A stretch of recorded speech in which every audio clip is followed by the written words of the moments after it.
conservative family, a Baloch family, where good daughters never say no to their parents.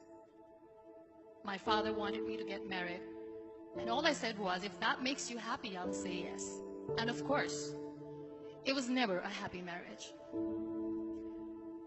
Just about after 2 years of getting married, about 9 years ago, I met a car accident. Somehow my husband fell asleep and the car fell in the ditch. He managed to jump out, saved himself. I'm happy for him. But I stayed inside the car and I sustained a lot of injuries. The list is a bit long. Radius ulna of my right arm were fractured. The wrist was fractured. Shoulder bone and collarbone were fractured. My whole rib cage got fractured. But that injury that changed me and my life completely was the spine injury. Many people came to rescue. They gave me CPR. They dragged me out of the car. And while they were dragging me out, I got the complete transection of my spinal cord. Those 2.5 months in the hospital were dreadful. I was at the verge of despair. One day, doctor came to me and he said, well, I heard that you wanted to be an artist, but you ended up being a housewife. I have a bad news for you. You won't be able to paint again. Next day, doctor came to me and said, your spine injury is so bad, you won't be able to walk again. I took a deep breath and I said, it's all right.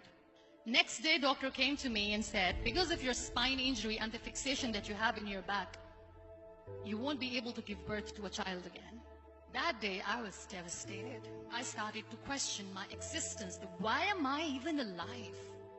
So what kept me going was, one day I asked my brothers, I know I have a deformed hand, but I'm tired of looking at these white walls in the hospital and wearing these white scrubs. Bring me some colors, bring me some small canvas. I want to paint. So the very first painting I made was on my deathbed, where I painted for the very first time. What an amazing therapy it was. Without uttering a single word, I could paint my heart out. I could share my story.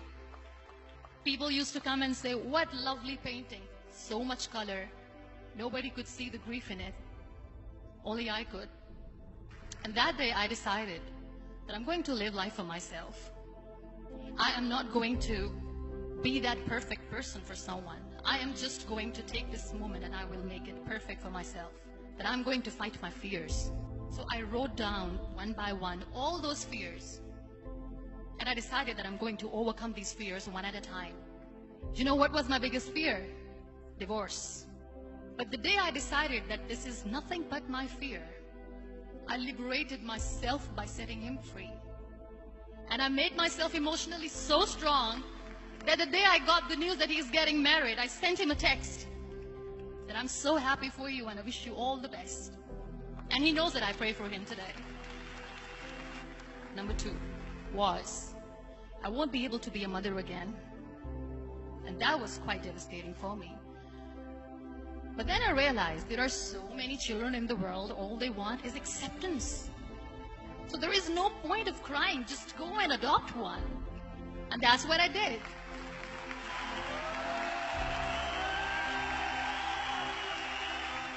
I gave my name in different organizations, different orphanages, and I waited patiently. 2 years later, I got this call from a very small city in Pakistan. I got a call and they said, are you Muniba Mazari? There is a baby boy and would you like to adopt? I could literally feel the labor pain. I said, yes, yes, I am going to adopt him. I am coming to take him home. And that day, Niall was 2 days old, and today he's 6. You know, when you end up being on the wheelchair, what's the most painful thing? People think that they will not be accepted by the people because we, in the world of perfect people, are imperfects. So I decided to appear more in public. I started to paint. I have done a lot of modeling campaigns. I decided that I'm going to join the national TV of Pakistan as an anchor person. I became the National Goodwill Ambassador for UN Women Pakistan, and now I speak for the rights of women, children.